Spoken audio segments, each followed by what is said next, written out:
বন্ধুরা, আমরা চাই না একটা ফুলও ঝরে যাক কলি অবস্থায়। আপনি অবশ্যই খেয়াল রাখুন আপনার সোনামণির। আজকের ভিডিওটি হচ্ছে সমস্ত গার্ডিয়ানদের জন্য একটা সতর্কবার্তা। তো চলুন আসল ভিডিওতে যাওয়া যাক। আর এখন আমাকে কে বিয়ে করবে? আমার তো সব শেষ। আমার সম্পর্ক হচ্ছে গিয়ে যখন ও ক্লাস 8-এ আর আমি তখন ক্লাস 6-এ। তো একদিন ও যখন ক্লাস 8-এ অ্যাডমিশন দিবে মানে ঘরে আমি গেছিলাম, যাওয়ার পরে ও আমার সাথে ফিজিক্যাল সম্পর্কে জড়ায় গেছে। ফার্স্টে ফিজিক্যাল সম্পর্কে জড়ায় গেছে, তারপর হচ্ছে আমি ওর সাথে আস্তে আস্তে কথা বলতে বলতে অনেক গভীরে চলে গেছি। ও আমার সাথে যতদিনই দেখা করতো, যতদিনই থাকতো বা যতদিন ওর সাথে আমার কথা হইতো, ও আমার বাড়িতে যাইতো, তখন ওর সাথে আমার ফিজিক্যাল সম্পর্ক।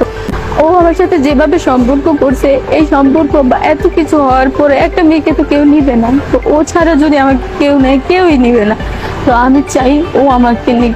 আর ও যদি নাই নেয় তাহলে আমার বেঁচে থাকার কোনো অধিকার নেই। আমি আত্মহত্যা করবো, আত্মহত্যা করে দুনিয়া ছেড়ে দিব।